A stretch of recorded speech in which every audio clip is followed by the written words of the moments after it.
All right, fellas and ladies, this is episode 5.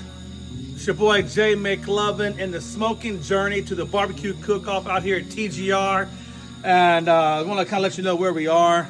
Again, you can find all this content and more content, whether it be entertainment or sports, on the Elite Sports and Entertainment Network.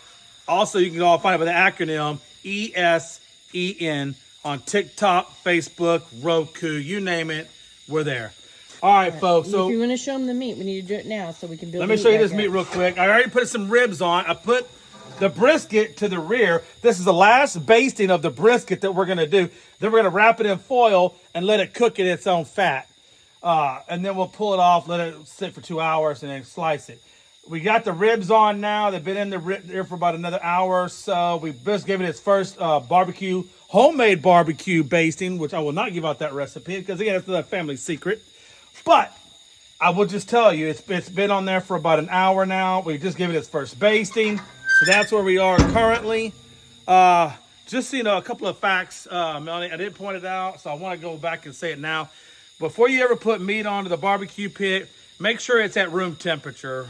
Melanie has advised me that, and I believe that, it's not good to put cold meat out of the refrigerator straight onto the pit. So take it out, let it sit for a couple of hours.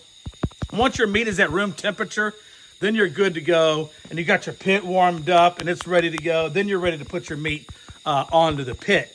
Again, I just put some hickory in there off and on. I've been swapping out his hickory with pecan, and that's kind of what we're doing. Again, you want the clean smoke. As you can see, you know, it's a pretty clean smoke right now. So that's exactly what we want. That's exactly what we need for the flavor, and that's what we're going to do. So right now my temperature is around the 225, maybe 230 mark, and that's where we're at. And we're going to keep it there throughout the duration of the rest of this process. So we want to keep it now just below the red line, and that's to let it cook and stay juicy and tender, and we're good to go.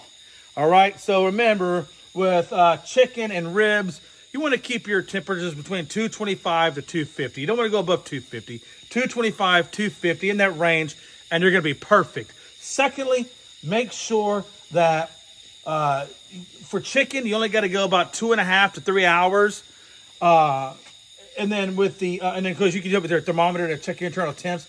And then with the ribs, that's about a 5-hour process. So it's about 5 hours for the ribs and 2.5 to 3 hours for the chicken. Okay, that's your rough cook times on this at about a 225 degrees. Okay. All right, folks, that is wrapping up video number 5. Stay tuned. Video number 6 is when we're going to be, we're going to be doing a video number 6. I think that's probably when I think that's going to be, that's when we're going to be wrapping. Yeah, we're going to wrap the brisket. That'll be video 6. And then video 7 will just be the finished product of all of this. Okay? And then I'll show you when it's all sliced up in the styrofoam containers. That'll all be in videos, probably 6 or 7, maybe even 8, depending. So I'll let you know more about that as we go along. But for right now, video number 5 or episode number 5 is in the books. Come back next time for episode 6 with your boy Jay McLovin and my beautiful assistant, my sous chef. Don't tell her that.